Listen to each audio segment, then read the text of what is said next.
All right, let's talk about the pros and cons of living in Pasco County. This county is just on the north side of the Tampa area. Here we go.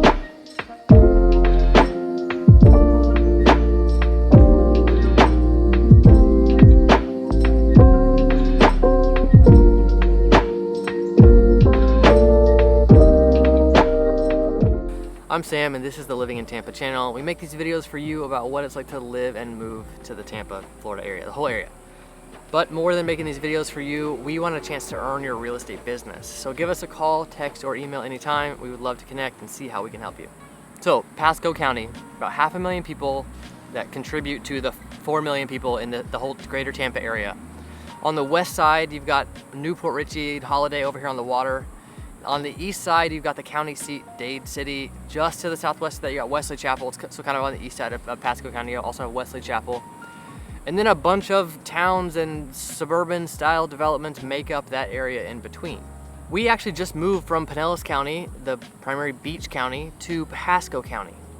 A lot of people hear that we did that move and are surprised because Pasco County maybe isn't as nice. In my opinion, it's not as developed, it's not as crowded, there's all kinds of things. We're gonna talk about the pros and then we'll talk about the cons.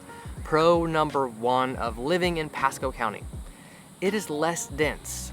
Pinellas County, the neighboring county to the south, is the most densely populated county in the state of Florida. Now, you've heard me say that before. Of course, it's not as dense as Manhattan, it's not as dense as blah, blah, blah. But for Florida, it's dense. What that means, it means all kinds of things. It mostly means there's people all around. There's not much opportunity to have a bigger yard or things like that unless you're really, really willing to pay that premium. So we moved up here recently. We live on an acre. We have a 4-bedroom house on an acre. We wanted that much space. We couldn't get it near where we lived. Okay, another pro of Pasco County is now that we moved this way, I have easier access to Tampa. There's a toll road that comes up here. There's all kinds of roads that go down into the city, whether that's the toll road 589 or it's 41 or it's I-75 or I-27, which joins into I-275 going down on the east side of downtown. There's all kinds of options that go north and south and you can take your pick.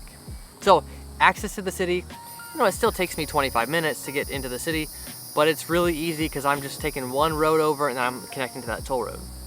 Okay, so maybe you're hearing all this and you're like, but you live so far from the beach now.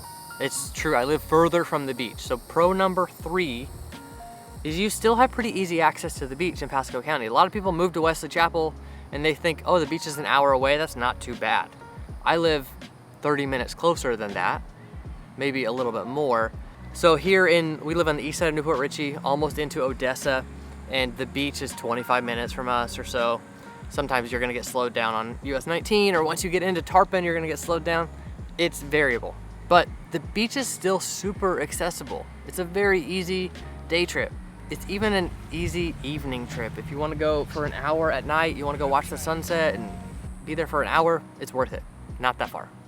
Okay, pro number 4, prices. Pasco County is cheaper than Pinellas County and Hillsborough County, the other 2 primary counties in the Tampa area. It's cheaper because it's less densely populated. There's less city stuff. There's less of those kind of access to amenities, but there's still access to everything. My barometer for my house right now is Home Depot and Lowe's are both a quarter mile away. Like this is a suburb. I live in the middle of the suburbs. I don't live in the middle of the country. But because of some of this perception and because of this reality of there just being less people, because of these things, prices are just not as competitive as Pinellas County, where the beaches are the main draw, or in Hillsborough County, the city is the main draw. Prices up here are just a lot calmer. So the house we purchased was $565. In Pinellas County, it would probably be $850. Mostly because of the acre. It's so hard to find an acre in that county. And maybe you don't want an acre, that doesn't matter, but you could make the same comparison on most properties across these 2 counties. Okay, pro number 5 for Pasco County, for living in Pasco County, is development. And this will be on the cons list too, because I know some of you hate new development. But roads are improving, they're building sports complexes, they're improving neighborhoods, they're building new neighborhoods, which brings in new parks and new libraries, like in Starkey Ranch. They just adjusted the impact fees to where if you build a new house, now you have to pay even more that goes toward the parks. They're gonna massively improve the parks across the whole county. All of this momentum and energy makes things get better. It really does improve things. Even right now, I'm in downtown Newport Richey, the Hacienda Hotel or Hacienda Inn, whatever it is. This historic hotel right in the middle of town just got completely renovated. It's a super cute boutique hotel right here on the water, right by a park, right by the little cute downtown. This kind of stuff, whenever you have development happening around, you have all this energy that develops things throughout. Super, super valuable.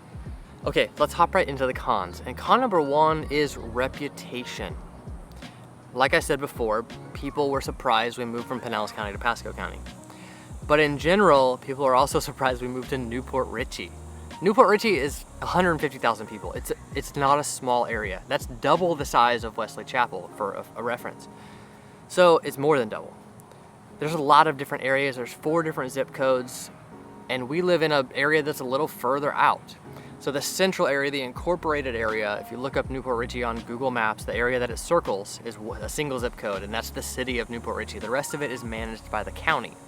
That area has drawn some attention over the years because the sheriff wanted to be on TV.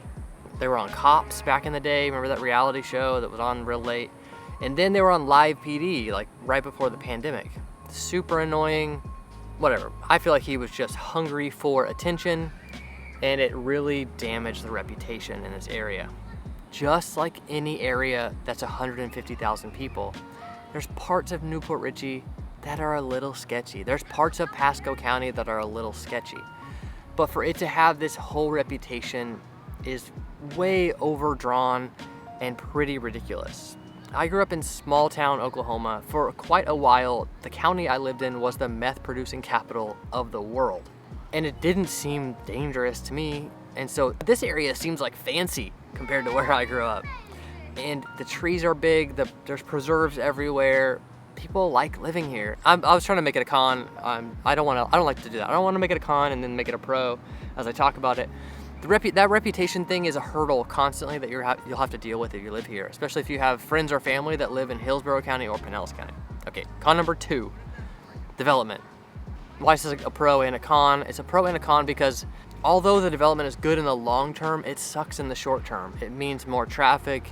Sometimes it means more taxes. Sometimes it means just disagreements over what should happen to a certain area. So when it all does happen, when the parks are all improved 10 years from now, we'll be happy that those impact fees were raised. But for you new residents that are gonna start building houses in Pasco County, you're gonna be really irritated by it. And when the parks are shut down so that they can renovate it, or the library across the street from our neighborhood is shut down for a year so they can renovate it, it's rough. Okay, con number 3, no downtowns. Newport Richey, where I am right now, has a cool little downtown. We've talked about it in previous videos about Newport Richey. You can go check those out. They're linked up above. Cool downtown, a lot of energy, some new restaurants down here, good beer and pizza and ice cream and blah, blah, blah. Good local places. But this is kind of the only downtown in the county. Wesley Chapel's working to develop something. Land O'Lakes will develop something in Angeline. The Wesley Chapel one will be in Avalon Park. But those are still like new development downtowns. They're not old, charming downtowns. This part of Newport Richey was developed in the 20s during the Florida boom. In Pinellas County and Hillsborough County, all the areas have a little more of a downtown, especially in Pinellas County. Whether it's Tarpon, Palm Harbor, Dunedin, Clearwater, St Petersburg, Gulfport, Seminole, wherever, they all have their little kind of downtown. And that's a really nice feeling. And like in Tarpon this weekend, it's the first Friday of the month, so they block off Tarpon Avenue. They have vendors out there. It's a vibe, and a lot of the area comes for those kind of things. And Pasco County just doesn't have that kind of stuff yet. Okay, con number 4, I know I said beaches are accessible, but we go less now that we moved. They're not as accessible as if you lived in Pinellas County. They're more similar to if you lived in Hillsborough County. And because Pasco County is developing more and more to the east, the newer developments are further and further from the beaches. So if you want the beach to be easy access, Pasco might not be for you. Okay, number 5, and then we'll do a bonus con if you stuck to the end. Number 5 is the food. Now there's some interesting food down here in downtown Newport Richey, but overall it's super chain dominant, super boring. And most of the Tampa area is like that, to be honest. People that move from really foodie cities, like I have a friend that moved here from Vancouver. He's constantly talking about how disappointed he is in the food. And Pasco County is even worse than where he lives, so yeah. Okay, bonus con. Pasco County is the nudist capital of the world. Now maybe somebody just posted that on their blog and that's why I'm calling it that. When you look that up, when you look up Pasco nudist, there's all kinds of places that come up, all kinds of resorts and communities and things like that. Interesting, but I'm definitely putting that on the con list. I think it does draw some people, but it's just not my vibe. And for most young families that are thinking about moving here, it's not gonna be for them. I was gonna say it's not for the retirees, but I think it's a lot of retirees that occupy these neighborhoods. So if you're into that, give us a call. We can help you find a house. Los Calientes, Lake Como, these places that I know are super popular. As always, we would love to hear from you. Give us a call, text, or email anytime. I'm curious what questions you have, what connotations you have, thoughts you have about Pasco County. Comment down below or reach out to us anytime. Thanks for coming by.